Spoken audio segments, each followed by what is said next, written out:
เนื่องในโอกาสเฉลิมฉลองวันกรรมกรสากลครบรอบ140 ปี 1 พฤษภาคม 1886 1 พฤษภาคม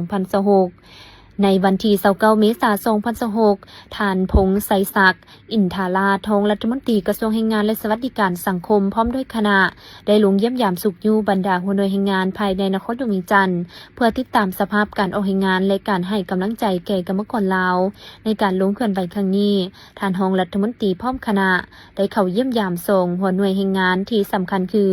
บริษัทโฮย่าลาวจำกัดและบริษัทจงทุ่มโซลาร์เทคโนโลยีลาวจำกัดผู้เดียวในแต่ละแห่งท่านได้รับฟังการรายงานโดยสังเขปเกี่ยวกับสภาพการดำเนินธุรกิจการคุ้มครองแรงงานและการจัดตั้งปฏิบัตินโยบายต่างๆต่อผู้ออกแรงงานพร้อมนี้ท่านยังได้ลงเยี่ยมยามขั้นตอนการผลิตและพบปะโอ้ล้ม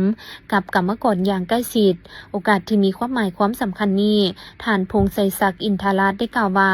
บรรดาผู้ประกอบการหรือหัวหน่วยแรงงานและผู้ออกแรงงานที่ได้เอาใจใส่ปฏิบัติหน้าที่ของตนอย่างมีความรับผิดชอบสูงซึ่งปัจจุบันแรงงานจะอยู่ในประเทศใดก็ตามรวมทั้งอยู่ประเทศลาวของพวกเราแรงงานมันมีความหมายความสำคัญหลายต่อการตัดสินการขยายตัวทางด้านในวันที่29 เมษายน 2026ท่านศิริราช ทงสินทองเพ็งประธานคณะกรรมการปกครองนครหลวงจันทน์พร้อมด้วยคณะได้ลงติดตามเพื่อสุขยูการก่อสร้างห้านอาหารและห้านกาแฟของโครงการพัฒนาสวนเจ้าอนุวงศ์แคมป์ของเมืองจันทบุรีนครหลวงจันทน์โดยได้รับฟังการรายงานความคืบหน้าของโครงการจากท่านนางถาวรเมืองปากประธานบริษัทฟูจิวาระจำกัดผู้เดียวและท่านศรีสุพลศรีหราชผู้อำนวยการบริษัทดาวเฮืองจำกัดผู้เดียวที่เป็นบริษัทสัมปทานพัฒนาส่วนเจ้าอนุวงศ์โครงการดังกล่าวนี้ได้ก่อสร้างห้านอาหารนานาชาติ2 หลังและห้านกาแฟ1 หลังเป็นอาคารสั้นเดียวพร้อมทั้งพัฒนาสร้างเป็นบ่อนจอดรถของนักท่องเที่ยวตั้งอยู่ส่วนเจ้าอนุวงศ์ผักถึงต่อหน้าด้านหลังของโรงแรมลานสร้างซึ่งเริ่มก่อสร้างมาแต่เดือนกุมภาพันธ์ 2026และจะให้สำเร็จต้นปี 2027จุดประสงค์เพื่อสร้างเป็นห้านอาหารและห้านกาแฟเพื่อรองรับนักท่องเที่ยวทั้งภายในและต่างประเทศที่มาท่องเที่ยวนครหลวงจันทน์ก็คือมาเที่ยวชมสวนเจ้าอนุวงศ์ได้มีบ่อนรับประทานอาหารและเครื่องดื่มทั้งเป็นการดึงดูดให้แขกคนมาเที่ยวชมสวนดังกล่าวหลายขึ้นและสร้างรายรับให้ผู้ลงทุนเพื่อมีทุนมาพัฒนาและปกปักรักษาสวนให้มีความสะอาดงามตามีสิ่งแวดล้อมที่ดีและสถานที่เขียวงามตลอดไปกลายเป็นสวนสาธารณะตัวแบบซึ่งการก่อสร้างมาฮอดปัจจุบันนี้หน้าเวียกมีความคืบหน้าประมาณ10 ส่วนห้อยและคาดว่าจะสำเร็จตามแผนการที่วางไว้ภายหลังรับฟังการรายงานการพัฒนาของโครงการจากผู้พัฒนาและแขนงการที่เกี่ยวข้องแล้วท่านศิริราช ทงสินทองเพ็งได้แสดงความสมเสยมายังผู้ลงทุนพัฒนาก็คือผู้สัมปทานส่วนเจ้าอนุวงศ์ที่ได้เอาใจใส่ในการพัฒนาและการคุ้มครองบริหารจัดการด้านต่างๆเฮ็ดให้ส่วนเจ้าอนุวงศ์กลายเป็นบ่อนพักผ่อนหย่อนอารมณ์มีความสะอาดงามตามีพื้นที่สีเขียวและมีความเป็นระเบียบเรียบร้อยสามารถดึงดูดนักท่องเที่ยวทั้งภายในและต่างประเทศมาเที่ยวชมสวนเจ้าอนุวงศ์เที่ยวชมตลาดกลางคืนและอื่นๆอันได้สร้างใบหน้าใบตาให้นครหลวงจันทน์โอกาสนี้ท่านศิริราช ทงสินทองเพ็งยังได้ชี้นำให้ผู้ลงทุนแขนงการที่เกี่ยวข้องกวดกาคืนบรรดานิติกรรมต่างๆระหว่างภาครัฐและผู้สัมปทานที่เส้นกันในผ่านมาก่อนจะมีการพัฒนาโครงการใดหนึ่งขึ้นมาใหม่ถ้าปัญหาใดบ่สอดคล้องกับนิติกรรมตัวเก่าก็ให้พร้อมกันปรับปรุงแก้ไขโดยไวเพื่อให้มันถูกต้องสอดคล้องกับการพัฒนาตัวจริงและเปลี่ยนไปตามหลักการระเบียบกฎหมายบ่ให้มีปัญหาข้างค้ากันในตอนหน้าระหว่างผู้พัฒนากับภาครัฐและหลีกเลี่ยงห่างเสียงทั้งลบจากสังคมโดยรวมแล้วโครงการจะเป็นการพัฒนาร่วมกันระหว่าง2 ฝ่ายเพื่อสร้างให้มีรายรับมีการปกปักรักษาสิ่งแวดล้อมเป็นระเบียบเรียบร้อยมีความสีวิไลและยืนยงตลอดไปพิธีได้จัดขึ้นในวันที่29 เมษายน 2026ที่บ้านดอนแก้วเมืองไซแขวงอุดมไซโดยการเป็นประธานของทานสุรินทร์มิตรภาพห้องหัวหน้าแผนกอุตสาหกรรมและการค้าแขวงอุดมไซมีบรรดาผู้ต่างหน้าจากแผนกการอ้อมข้างแขวงผู้ประกอบการชาวค้าขายพนักงานราชการนักเรียนนักศึกษาและแขกที่มีเกียรติเข้าร่วมทานสุรินทร์มิตรภาพได้ยกให้เห็นถึงประวัติความเป็นมาและความสำคัญของวันทรัพย์สินทางปัญญาโลกเพื่อปลุกจิตสำนึกให้มวลชนเข้าใจถึงบทบาทของสิทธิบัตรลิขสิทธิ์ เครื่องไม้การค้าและการออกแบบอุตสาหกรรมในการสุกยูหัวคิดประดิษฐ์สร้างและการพัฒนาเศรษฐกิจสังคมท่านยังได้เน้นหนักถึงผลสำเร็จของเวียกงานทรัพย์สินทางปัญญาอยู่แขวงอุดมไซที่ติดพันกับทายแห้งของแขวงโดยเฉพาะแมนการพัฒนาพลังงานสะอาดซึ่งปัจจุบันมีถึง15โครงการพ้นเด่นแมนโครงการพัฒนาพลังงานแสงตะเวนของบริษัท CGN ที่มีกำลังติดตั้ง 1,000 เมกะวัตต์ถือว่าใหญ่ที่สุดในอาเซียนนอกจากนี้ยังได้สุกยูการจดทะเบียนเครื่องหมายการค้าให้แก่ SME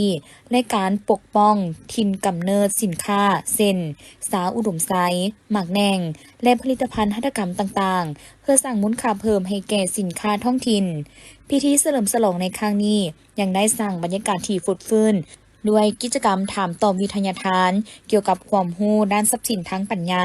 เพื่อให้นักเรียนนักศึกษาและผู้เข้าร่วมได้เข้าใจอย่างลึกซึ้งและกล้าที่จะสร้างสรรค์ผลงานใหม่ๆพร้อมทั้งรู้จักปกป้องสิทธิผลประโยชน์ทางปัญญาของตนเองวิงานทรัพย์สินทางปัญญาถือเป็นกุญแจสำคัญในการหันเป็นอุตสาหกรรมและทันสมัยทั้งเป็นการปกป้องผู้บริโภคและสร้างความเชื่อมั่นให้แก่นักลงทุนประกอบส่วนเข้าในการจัดตั้งพันขยายแผนพัฒนาเศรษฐกิจสังคม5 ปีของแขวงอุดมไซให้บรรลุตามคาดหมายที่วางไว้ ท่านบัวเงินหุ่มไสยภูมิหองเลขาพักแขวงประธานคณะกรรมการปกครองแขวงพร้อมด้วยคณะได้เดินทางลงกวดกาโครงการก่อสร้างขวเบตงเสริมเหล็ก2 แห่งอยู่เมืองคำซึ่งท่านจันทร์สมรธรรมวงศ์ประธานบริษัทบ้านนาพัฒนาก่อสร้างจำกัดได้รายงานว่า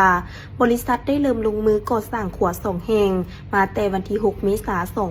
2024ถึงวันที่20 เมษายน 2026บรรดาหน้าเวียกเมนสำเร็จแล้วห้อยส่วนห้อยขว2 แห่งนี้เมนนอนอยู่ในเส้นทางหลวงของเมืองคำเส้นทางเลขที่3904บ้านภูเมืองหาบ้านบาน2 ขวมีมูลค่าการก่อสร้างรวม545,593 กว่ายูโรความยาวขวทั้งหมด54 เมตรขวน้ำ3ยาว24 เมตรขวน้ำมัดยาว30 เมตรหน้าขวรถเลนกว้าง6 เมตรทางยาง 1.2 เมตรทั้งปูยาง2 สั้นเข่าขวทั้งหมด200 เมตรมีฮาวกันตกและอื่นๆขวเบตงดังกล่าวก่อสร้างด้วยการเทเบตงกับทีสามารถหับน้ำหนักได้25 ต้นและอายุการใช้งานอย่างน้อย50 ปีโอกาสนี้ท่านบัวเงินหุ่มไสยภูมิได้กล่าวแสดงความสงเสยที่บริษัทได้ทุ่มเทเหื่อแหงลงมือก่อสร้างสำเร็จตามแผนการเนื่องจากอัตราเงินเฟ้อน้ำมันแพงและค่าของชีพสูงบริษัทก็ได้พยายามปฏิบัติการก่อสร้างสำเร็จตามสัญญาซึ่งแสดงถึงความรับผิดชอบการวางแผนการประสานสมทบปรึกษาหารือนำภาคส่วนที่เกี่ยวข้องเพื่อให้เวียกงานสำเร็จนอกนี้ขวดดังกล่าวแมนเป็นใบหน้าอันใหม่เป็นมูลให้พ่อแม่ประชาชนมีความสะดวกในการนำไส้สัญจรสะดวกปลอดภัยขอให้ช่วยกันปกปักรักษาเพื่อให้สมไส้ได้ยาวนาน กรรมาธิการเผยแพร่ศีลธรรมและกรรมฐานศูนย์กลางจัดพิธีเฉลิมฉลองวันวิสาขบูชาวันสำคัญของโลกประจำปีพ.ศ. 2569ในวันที่ 8 พฤษภาคม 2026ที่สโมสรเมืองไซธานีโดยการเป็นประธานของพระอาจารย์ใหญ่บุญทวีประสิทธิศักดิ์ห้องประธานศูนย์กลางองค์การพุทธศาสนาสัมพันธ์แห่งสาธารณรัฐประชาธิปไตยประชาชนลาวหัวหน้ากรรมาธิการสาธารณูปการศูนย์กลางพระอาจารย์ใหญ่สีทนไสยาวงศ์สอนห้องประธานอบสหัวหน้าเผยแพร่ศีลธรรมและกรรมฐานศูนย์กลางมีทานเบียงคำสีหาโคตรเลขาพักเมืองเศรษฐนีพร้อมด้วยออกตนญาติโยมเข้าร่วมพระอาจารย์ใหญ่สีทนไสยาวงศ์สอนกล่าวว่าวันวิสาขบูชาแม่นวันขึ้น15 ค่ำซึ่งกงกับเดือน6ลาวถือเป็นวันสำคัญสากลของโลกและเป็นวันสำคัญยิ่งทางพุทธศาสนาแม่นวันที่พระพุทธเจ้าทรงมีเหตุการณ์สำคัญเกิดขึ้นกงกัน3 ประการคือวันประสูติเป็นวันที่เจ้าชายสิทธัตถะประสูติที่สวนลุมพินีวันเมื่อ80 ปีก่อนพุทธศักราชวันตัดสหูเป็นวันที่พระองค์ทรงตัดสหูเป็นพระสัมมาสัมพุทธเจ้าอยู่กองต้นสีมหาโพธิ์แขมฝั่งน้ำเนรัญสลาเมื่อพระองค์มีพระชนอายุได้35 พรรษาวันปรินิพพานเป็นวันที่พระองค์ทรงเสด็จดับขันธปรินิพพานอยู่ที่เมืองกุสินารา เมื่อพระสนอายุได้80พรรษาย้อนเหตุการณ์อันน่าอัศจรรย์ทั้ง3ประการนี้เกิดขึ้นในวันเดียวกันมื้อเพ็งเดือน6องค์การยูเนสโกจึงได้ยกย่องและประกาศให้วันวิสาขบูชาเป็นวันสำคัญสากลของโลกในปีพ.ศ. 2542จากนั้นพระอาจารย์ใหญ่บุญทวีประสิทธิศักดิ์ก็ได้เล่าความเป็นมาของวันวิสาขบูชาการนำใช้หลักธรรมคำสอนต่างๆเข้าในชีวิตประจำวันโอกาสนี้ท่านเวียงคำศรีหาโคตก็ได้กล่าวว่าในนามคนลาวสาวพุทธผู้หนึ่งข้าพเจ้าสัมผัสได้ว่า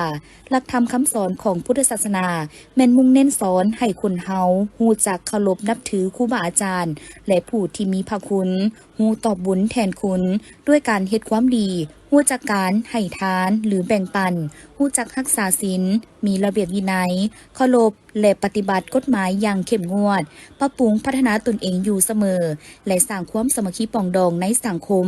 การร่วมมือระหว่างพระสงฆ์และภาคีราษฎรข้าพเจ้าขอเชิญชวนทุกท่านจงได้น้อมระลึกถึงพระพุทธคุณและนำเอาหลักธรรมคำสอนมาประพฤติปฏิบัติเพื่อแสดงให้เห็นถึงความกตัญญูรู้บุญคุณและเป็นแบบอย่างที่ดีให้แก่คนรุ่นสืบทอดเพื่อเป็นการประกอบส่วนสนับสนุนในการจัดตั้งปฏิบัติบรรดาโครงการของวัยหนุ่มลาวที่ได้จัดกิจกรรมเก็บขี้เหงื่อมื้อละถุงเพื่อสร้างจิตสำนึกสร้างสติบ่ให้มีการทิ่มขี้เหงื่อซาซายตามลำพังใจ ทั้งเป็นการร่วมรักษาสภาพแวดล้อมสร้างความสะอาดจงงามในสังคมดังนั้นองค์การปกครองนครหลวงเวียงจันทน์จึงได้มอบเงินและอุปกรณ์เพื่อเป็นการสุกยู่สนับสนุนในการจัดตั้งปฏิบัติโครงการดังกล่าว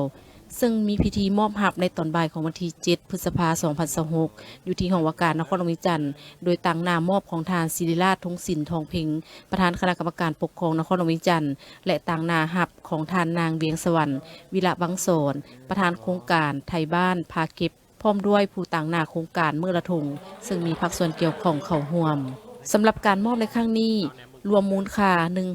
101,100,000 กีบในนี้ห้องว่าการนครหลวงเวียงจันทน์มอบเงิน50 ล้านกีบพร้อมด้วยเสื้อยืด100 ตัวหมวก100 หน่วยและน้ำดื่มหัวเสือ100 แพ็ครวมมูลค่า36,100,000 กีบส่วนนักธุรกิจหนุ่มมอบเงินสด12 ล้านกีบและเหล็กคีบขี้เหงื่อมูลค่า3 ล้านรวมเป็น15 ล้านกีบในโอกาสดังกล่าวทานศิริราชทงศิลป์ทองเพ็งก็ได้กล่าวแสดงความย่องยอสมเสยต่อทีมงานทุกคนในโครงการที่ได้ร่วมกันสร้างกิจกรรมดีๆซึ่งเป็นประโยชน์ต่อสังคมพร้อมทั้งมีความเสียสละมีความตั้งใจและอยากสร้างสติตื่นตัวปลูกจิตสำนึกให้สังคมในการรักษาความสะอาดสวยงามความเป็นระเบียบเรียบร้อยในสังคมพร้อมทั้งให้เอาจุดประสงค์พันขยายเป็นเป้าหมายเพื่อร่วมกันช่วยสร้างความสามัคคีความสะอาดจบงามซึ่งทางภาครัฐก็คือการนำของนครหลวงเวียงจันทน์ยินดีจะให้การสนับสนุนช่วยเหลือและจะอำนวยความสะดวกเพื่อเฮ็ดให้กิจกรรมมีความยืนยงขยายตัวท่านนางเวียงสวรรค์วิระวังโสนก็ได้กล่าวขอบใจต่อการสนับสนุนในครั้งนี้พร้อมทั้งจะนำเอาทิศซี่นำไปพันขยายเฮ็ดให้กิจกรรมเก็บขี้เหงื่อของโครงการสร้างผลประโยชน์ให้สังคมและพวกเขาแม่นเป็นกลุ่มวัยหนุ่มที่ว่าเฮ็ดเวียกทางด้าน sustainable หรือว่าความยืนยงนั่นเองโดยปัจจุบันเนาะที่ว่าเป็นกระแสอยู่ในปัจจุบันก็คือที่ได้เห็นเขาไปเก็บขี้เหงื่อต่างๆเนาะอันนี้เขาก็ได้มีการไปเก็บขี้เหงื่อในโครงเขตที่ว่าโครงเขตเวียกงานของโครงการหาพร้อมแล้วก็ทางได้ไปร่วมกับทางโครงการวันแบกอเดย์หรือว่ามือละถุงพร้อมเนาะซึ่งว่าพวกเขาก็ดีใจหลายเนาะที่ว่าให้โอกาสพวกเขาในการมาในครั้งนี้เนาะแล้วก็ให้การสนับสนุนนำพวกเขาเนาะที่ผ่านมาเนาะพวกเขาแม่นได้เฮ็ดนอกจากการเก็บขี้เหงื่อแล้วก็ยังเป็นการจัดเวิร์กช็อปเนาะให้ความรู้กับผู้คนทางด้านความยืนยงเป็นต้นเนาะและในมื้อนี้เนาะก็รู้สึกว่าดีใจหลายอาทิตย์ที่ผ่านมาเนาะบ่แม่นว่าทางภาครัฐเพิ่นบ่สนับสนุนเฮาเนาะหลายคนอาจจะยังบ่รู้ก็คือเฮาก็ได้รับการสนับสนุนจากทางภาครัฐเป็นอย่างดีทางด้านการอำนวยความสะดวกเนาะทางด้านสถานที่ต่างๆและโดยเฉพาะในมื้อนี้เนาะเป็นปัจจัยที่สำคัญเลยก็คือเพิ่นสนับสนุนเฮาทางด้านปัจจัยทางด้านน้ำดื่มและก็อุปกรณ์ต่างๆและโดยเฉพาะปัจจัยสนับสนุนทางด้านทุนหอเนาะในการที่ว่าให้พวกเฮาไปสานต่อก้อนกำลังของพวกเฮาเนาะให้มีความหนักแน่นหลายกว่าเก่านั่นเองมื้อนี้ก็ขอบใจหลายๆเด้อขอบใจอ้ายนำที่ว่าให้โอกาสพวกเฮาเนาะในการที่ว่าสามารถเป็นกระบอกเสียงที่มันกว้างไกลขึ้นกว่าเก่าพร้อมจุดประสงค์ของโครงการเนาะของพวกเฮาก็คือเพื่อสร้างตัวเมืองที่สะอาดในรูปแบบใดมันอาจจะบ่แม่นสิ่งที่มันเริ่มจากสิ่งที่ใหญ่ก่อนเฮาเห็นสิ่งน้อยๆที่เฮาเฮ็ดในชีวิตประจำวันก่อน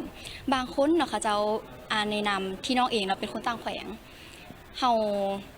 เติบโตมาในกับท่ามกลางสิ่งแวดล้อมที่ว่า อ่ะสมมุติเฮาย่างไปจังซี่เนาะบ่มีคนดึกทิ่มซะขี่รถไปบ่นี้เป็นบ่อนทางมีขี้เหงื่ออยู่ในมือดึกทิ่มซะแบบนี้เป็นต้นแล้วเฮาอยากแก้ไขจุดนี้เฮาเองก็เป็นผู้หนึงที่ว่าได้รับผลกระทบโดยกงโดยเฉพาะตัวน้องเองน้องได้ของหมอ3 เดือนย้อนผลกระทบทางอ้อมจากตัวนี้ก็คือการทิ้งขี้เหงื่อสายแล้วเขาจะเอาไปจูดแล้วอย่างมันเกิดเป็นการเผาไหม้แล้วเฮ็ดให้คนที่ว่าสุขภาพบ่ได้ดีอยู่แล้วมันกลายเป็นมาส่งผลกระทบเฮ็ดให้เป็นระบบหายใจของเขาเจ้าก็มีการติดขัดแบบตัวน้องเองเนาะแล้วน้องก็บ่อยากให้ใครมาเจอในรูปแบบนี้ก็เลยว่าเป็นจุดต้นตอและก็กลายเป็นจุดประสงค์ของเฮาเนาะในการที่ว่าอยากสร้างตัวเมืองที่สะอาดนั่นเองระเบียบการในวันที่ 8 พฤษภาคม 2026 อยู่ที่ห้องการนิคมอุตสาหกรรมนครหลวงเวียงจันทร์แผนกอุตสาหกรรมและการค้านครหลวงเวียงจันทร์ได้จัดพิธีทำลายสินค้านำเข้าและจำหน่ายที่บ่ถูกต้องตามระเบียบการประเภทเบียร์และยาสูบรวมมูลค่า100 กว่าล้านกีบโดยการเข้าร่วมของทานไซทิเดชอินทโซนห้องหัวหน้ากรมการค้าภายในกระทรวงอุตสาหกรรมและการค้าพร้อมด้วยภาคส่วนเกี่ยวข้องเข้าร่วมท่านมโนศักดิ์ไซศิริกุลหัวหน้าแขนงการค้าภายในแผนกอุตสาหกรรมและการค้านครหลวงเวียงจันทร์ได้รายงานในฮู้ว่าในระยะผ่านมาแผนกอุตสาหกรรมและการค้านครหลวงเวียงจันทร์ร่วมกับองค์การอุตสาหกรรมและการค้าเข้าตัวเมืองได้สุ่มใส่ลงขวดกาบรรดาหัวหน่วยธุรกิจห้านค้าขายหยกและขายย่อยทั้งหมด10 ครั้งซึ่งได้กวดกา58หัวหน่วยผ่านการกวดกาตัวจริงพบเห็นสินค้าที่นำเข้าบ่ถูกต้องตามระเบียบกฎหมายจำนวน12หัวหน่วยประกอบมีเบียร์จำนวน300 แกตยาสูบจำนวน446 ตุดรวมมูลค่าทั้งหมด111.9 ล้านกีบสินค้าดังกล่าวแม่นบ่มีสแตมป์เสียภาษีบ่มีสลากเป็นภาษาลาวและบ่มีเลขทะเบียนอาหารและยาอย่างถูกต้องซึ่งทางเจ้าหน้าที่การค้าได้เฮ็ดบันทึกกวดกาและยึดสินค้าเพื่อมาทำลายทิ่มพร้อมทั้งได้เชิญผู้นำเข้าและจำหน่ายเข้ามากล่าวเตือนและศึกษาอบรมตามระเบียบการนำเข้าสินค้าที่บ่ถูกต้องบ่เพียงแต่ส่งผลกระทบต่อการเก็บรายรับงบประมาณของรัฐเท่านั้นแต่ยังอาจส่งผลกระทบต่อสุขภาพของผู้บริโภคและสร้างสภาพแวดล้อมให้มีการแข่งขันที่บ่เป็นธรรมพร้อมเดียวกันนี้ทางแผนกอุตสาหกรรมและการค้านครหลวงเวียงจันทร์ยังได้เรียกร้องมายังอำนาจการปกครองท้องถิ่นบ้านเมืองและทุกภาคส่วนในสังคมจงช่วยเป็นหูเป็นตาหากพบเห็นการลักลอบนำเข้าหรือจำหน่ายสินค้าบ่ถูกต้องนอกระบบแม่นให้แจ้งเจ้าหน้าที่การค้าทุกขั้นเพื่อกวดกาและกำจัดบ่ให้สินค้าดังกล่าวจำหน่ายได้อยู่นครหลวงเวียงจันทร์อย่างเด็ดขาดเพื่อปกป้องสิทธิผลประโยชน์อันชอบธรรมของผู้บริโภคทั้งเป็นการปกป้องหัวหน่วยธุรกิจที่เคลื่อนไหวถูกต้องเติมอีกทองแดงท่านสุริยาวงศ์สมรภูมิประธานสหพันธ์กีฬามวยลาวมวยสากลนครหลวงเวียงจันทร์ให้สัมภาษณ์เนื่องในโอกาสที่ได้เข้าร่วมรับใบย่องโยงานมหกรรมกีฬาแห่งชาติครั้งที่12ว่าข้าพเจ้ามีความรู้สึกดีใจหลายที่ได้เข้าร่วมในงานครั้งนี้ซึ่งผลสำเร็จที่ญาติมาได้ก็แม่นย้อนได้รับการสนับสนุนจากภาครัฐการนำตลอดฮอดสังคมและทุกภาคส่วนเป็นอย่างดี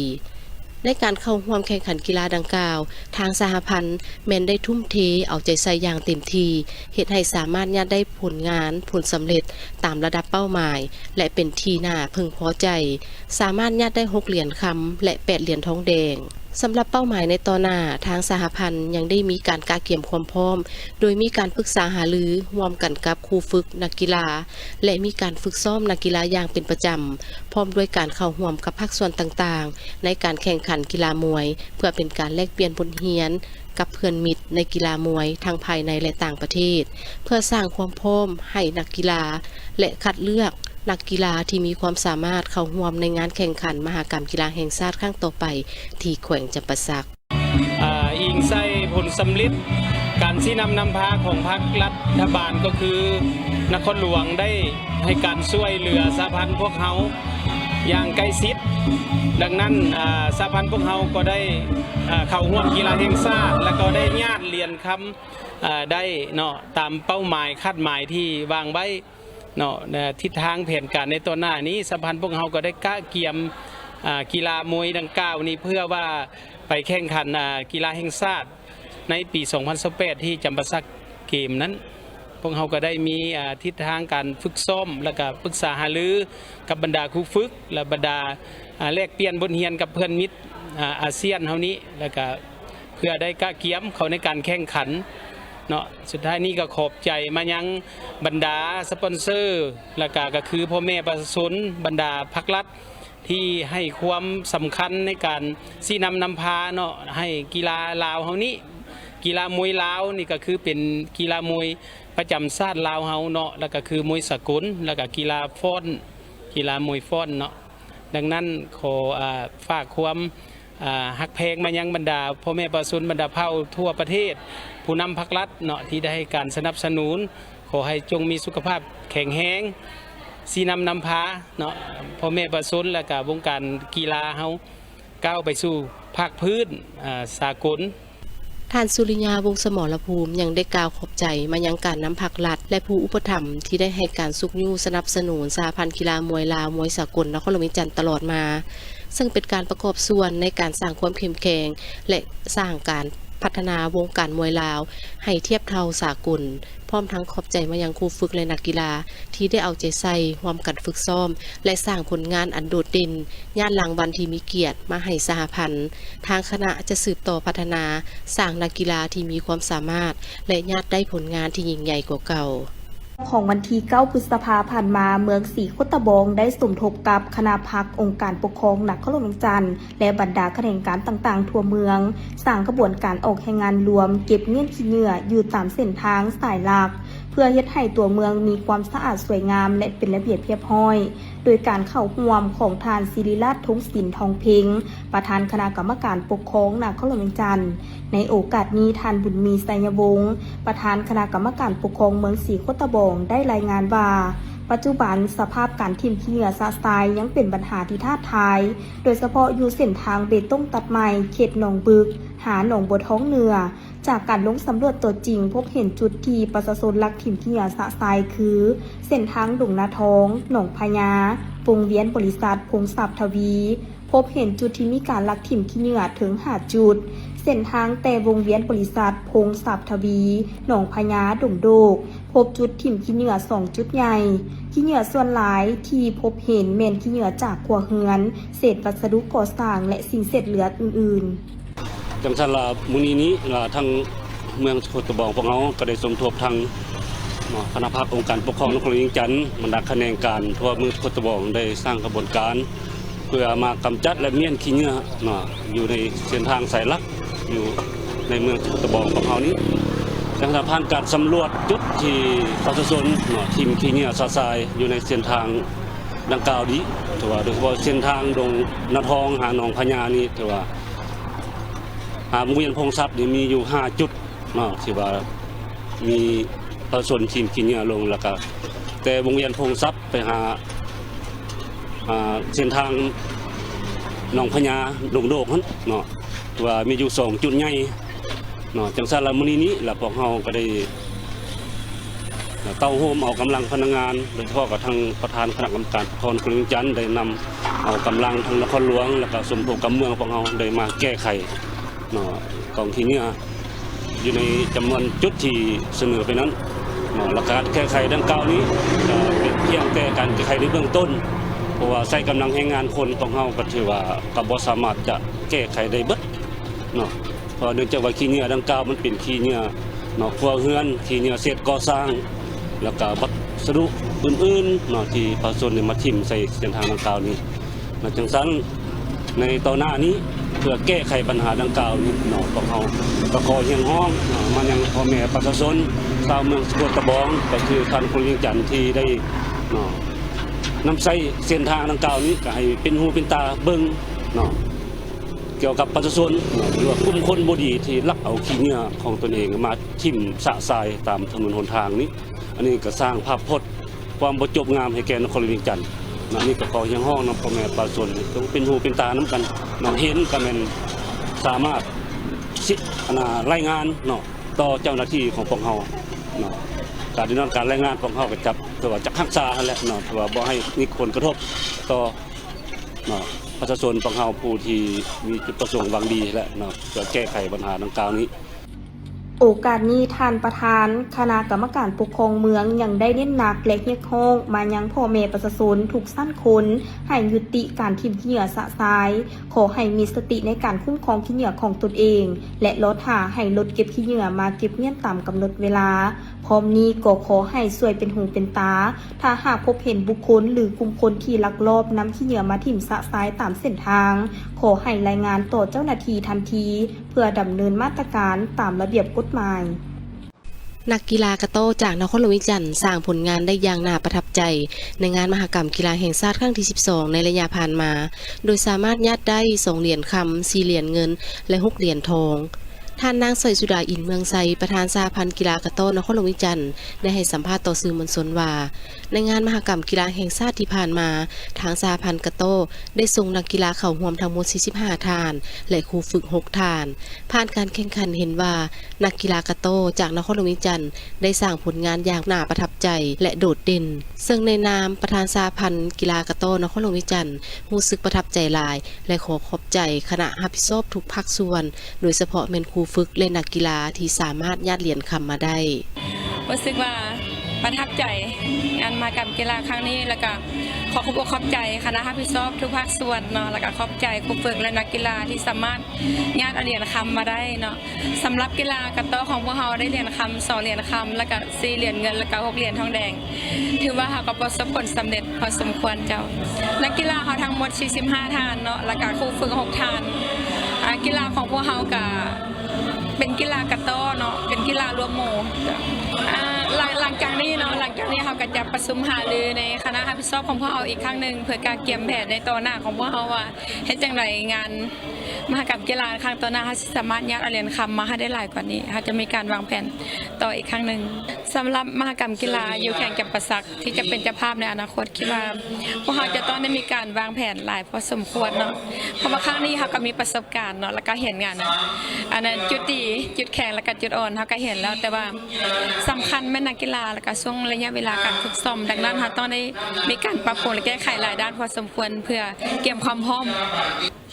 ตามทัศนะส่วนตัวในนามที่เขาเป็นประธานสหพันธ์อยากให้ภาครัฐพวกเขาเอาใจใส่สนับสนุนอีกเนาะเพราะว่านักกีฬาเราของพวกเขานี่ก็เจ้าเก่งหลายค่ะนะก็จะมีความสามารถหลากหลายทุกประเภทกีฬาเลยก็จะมีความสามารถหลายด้านเนาะแต่เขายังขาดการสนับสนุนอย่างต่อเนื่องโดยเฉพาะแม่นเวลาฝึกซ้อมการอยู่การกินกันยังบ่ทันเพียงพอเนาะแล้วก็การดูแลสุขภาพร่างกายแล้วก็เรื่องการอัดฉีดเหรียญให้กำลังใจก็อยากให้ภาครัฐเราอาจจะใส่เติมการญาติได้เหรียญประเภทต่างๆในครั้งนี้ถือเป็นบาทก้าวที่สำคัญในการพัฒนาวงการกีฬากระโต้นครหลวงวิจันทร์ให้ก้าวไปสู่ระดับที่สูงขึ้นซึ่งทั้งหมดนั้นก็ต้องได้อาศัยความร่วมมือจากทุกภาคส่วนเพื่อสร้างขวัญและกำลังใจให้แก่นักกีฬาในการสร้างชื่อเสียงให้แก่ประเทศชาติในอนาคตวันที่ 30 เมษายน 2016 อยู่ที่วิทยาลัยลาวท็อปได้มีลงนามบทบันทึกความเข้าใจ MOU ว่าด้วยการร่วมมือด้านการสร้างความเข้มแข็งและความเข้มพร้อมให้แก่นักศึกษาก่อนเข้าสู่ตลาดแรงงานระหว่างวิทยาลัยลาวท็อปและบริษัท 108 จ็อบ การร่วมมือครั้งนี้ทั้งสองฝ่ายได้ตกลงเป็นเอกภาพในการจัดตั้งปฏิบัติกิจกรรมต่างๆเป็นต้นการแลกเปลี่ยนข้อมูลข่าวสารเชื่อมโยงข้อมูลเกี่ยวกับตำแหน่งงานในตลาดแรงงานข้อมูลบริษัทและองค์กรต่างๆที่เปิดรับนักศึกษาเข้าเฮ็ดเวียกอาสาสมัครฝึกงานและเวียกเสริมพาร์ทไทม์สำหรับนักศึกษาและนักศึกษาจบใหม่การพัฒนาทักษะจัดการฝึกอบรมทักษะพื้นฐานที่จำเป็นเช่นสอนสมัครเวียกสำหรับนักศึกษาจบใหม่การเตรียมตัวสัมภาษณ์เวียกและวางแผนอาชีพอนาคตโดยนำใช้แผนวาดODC เครื่องมือที่ใช้ในการค้นหาตัวเองตามหลักเกณฑ์คิดแบบนักออกแบบการติดตามผลการศึกษาความการเฮ็ดการสำรวจนักศึกษาที่สำเร็จการศึกษาไปแล้วการนำห้อยนักศึกษาเพื่อระบุสิ่งสำคัญจำเป็นต้องเปลี่ยนแปลงหรือปรับปรุงเพิ่มเติมให้แน่ใจว่านักศึกษาจบใหม่มีการจ้างงานและสามารถมีส่วนร่วมในการพัฒนาคุณภาพการศึกษาให้แทบเหมาะกับความต้องการของตลาดแรงงานพร้อมนี้วิทยาลัยลาวท็อปจะเป็นผู้อำนวยความสะดวกในการประสานงานกับนักศึกษาและครูอาจารย์เพื่อให้กิจกรรมต่างๆดำเนินไปอย่างมีประสิทธิภาพส่วนบริษัท108จ็อบจะเป็นผู้ ผู้รับผิดชอบหลักในการสนองข้อมูลตำแหน่งงานข้อมูลบริษัทองค์กรที่เปิดรับนักศึกษาให้ในการเฮ็ดเวียกอาสาสมัครรวมทั้งการจัดฝึกอบรมและอื่นๆพิธีเซ็นบทบันทึกความเข้าใจครั้งนี้ได้มีขึ้นระหว่างทานแก้ววิสุขดาลสารผู้อำนวยการบริษัท108จอบและทานพันธวิไลนวลหุ่นผู้อำนวยการวิทยาลัยลาวท็อปซึ่งมีภาคส่วนที่เกี่ยวข้องร่วมเป็นสักขีพยานองค์ประชุมองค์การปกครองนครหลวงจันทร์ครั้งที่1ได้จัดขึ้นในวันที่30 เมษายน 2026อยู่ที่ห้องว่าการนครหลวงจันทร์ภายใต้การเป็นประธานของท่านศิริรัตน์ ธงสินทองเพ็งรองเลขาคณะบริหารงานพรรคประธานคณะกรรมการปกครองนครหลวงจันทร์มีสมาชิกองค์การปกครองพร้อมโดยภาคส่วนที่เกี่ยวข้องเข้าร่วมในพิธีท่านศิริรัตน์ ธงสินทองเพ็งได้มีคำเห็นกล่าวเปิดกองประชุมว่าจุดประสงค์ของกองประชุมเพื่อสั่งรวมและตีราคาคืนผลการจัดตั้งปฏิบัติเวียกงานใน1 เดือนที่ผ่านมาพร้อมทางปรึกษาหารือพิจารณาเวียกงานสำคัญเพื่อมีความเป็นเอกภาพร่วมกันในแต่ละปัญหาพร้อมเดียวกันก็ยังได้กำหนดนับเวียกสำคัญใน1 เดือนต่อหน้าเพื่อรับประกันการคุ้มครองบริหารบริการสังคมของนครหลวงจันทร์ให้มีความคล่องตัวและปฏิบัติได้ตามแผนการที่วางไว้กองประชุมครั้งนี้ยังได้รับฟังการรายงานเกี่ยวกับแผนการผลิตเบี้ยไม้ปลูกไม้และฟื้นฟูป่าไม้ประจำปี 2026 ทั่วนครหลวงจันทร์รับฟังการรายงานเกี่ยวกับแผนการป้องกันและมาตรการสกัดกั้นเพื่อแก้ไขปัญหาอัคคีภัยในเฉพาะหน้าสำนักงานองค์การบ้านเรือนไฟไหม้ลามป่ารับฟังการรายงานเกี่ยวกับการแก้ไขปัญหาน้ำท่วมขังในตัวเมืองรับฟังการรายงานเกี่ยวกับการจัดเลี้ยงบุริมสิทธิ์บรรดาถนนที่มีชื่อและถนนบ่มีชื่อในหาดตัวเมืองอยู่นครหลวงจันทร์เพื่อกำหนดเป็นอนุสรณ์ให้ทันคำไต่สีพันดอนรับฟังการรายงานเกี่ยวกับการค้นคว้าผ่านแผนผังรวมส่วนสาธารณะเมืองสีโคตะบองรับฟังการรายงานเกี่ยวกับสภาพการจัดตั้งปฏิบัติการช่วยเหลือและการแก้ไขผลกระทบต่อครอบครัวผู้ประสบภัยพิบัติจากพายุฤดูร้อนในนครหลวงจันทร์รับฟังการรายงานเกี่ยวกับการแก้ไขปัญหาลักลอบขุดค้นแหคำตกคอนอยู่เมืองสังทองนอกจากนี้ก็ยังรับฟังการรายงานเกี่ยวกับสภาพพ้นเด่นประจำเดือนเมษายนและแผนเวียกยุดซุ่มเดือนพฤษภาคม 2026ขององค์การปกครองนครหลวงจันทร์ตื่นอีกพิธีดังกล่าวได้จัดขึ้นที่สโมสรแครงโดยการเข้าร่วมของท่านคำกิ่งผุยลามณีวงศ์เลขาพรรคแครงประธานสภาประชาชนแครงมีบรรดาทานกรรมการประจำพรรคแครงกรรมการพรรคแครงอดีตการน้ำแครงหัวหน้าแผนกการและภาคส่วนที่เกี่ยวข้องเข้าร่วมพิธีได้ผ่านดำรัสของนายกรัฐมนตรีเลขที่88ว่าด้วยการแต่งตั้งประธานคณะกรรมการปกครองแขวงหลวงน้ำทาโดยแต่งตั้งท่านคำฟงอินมณีรองเลขาพรรคแครงเป็นประธานคณะกรรมการปกครองแขวงหลวงน้ำทาผ่านข้อตกลงของคณะกรรมการปกครองแขวงเลขที่403และ402ว่าด้วยการแต่งตั้งรองประธานคณะกรรมการปกครองแขวงประธานคณะกรรมการปกครองแขวงหลวงน้ำทาตกลงแต่งตั้งท่านวงมณีเพื่อประสากรรมการประจำพรรคแขวงเป็นรองประธานคณะกรรมการปกครองแขวงและแต่งตั้งท่านพูนแก้วเหล่าอินกรรมการประจำพรรคแขวงเป็นรองประธานคณะกรรมการปกครองแขวงโอกาสดังกล่าวประธานคณะกรรมการปกครองแขวงผู้ใหม่ได้ขึ้นรับดำรัสของนายกรัฐมนตรีว่าด้วยการแต่งตั้งประธานคณะกรรมการปกครองผู้ใหม่โดยให้เกียรติกล่าวมอบของท่านคำกิ่งผุยลามณีวงศ์เลขาพรรคแขวงประธานสภาประชาชนแขวงพร้อมทางได้มอบข้อตกลงว่าด้วยการแต่งตั้งของประธานคณะกรรมการปกครองแขวงโดยการกล่าวมอบของท่านคำฟงอินมณีรองเลขาพรรคแขวงประธานคณะกรรมการปกครองแขวง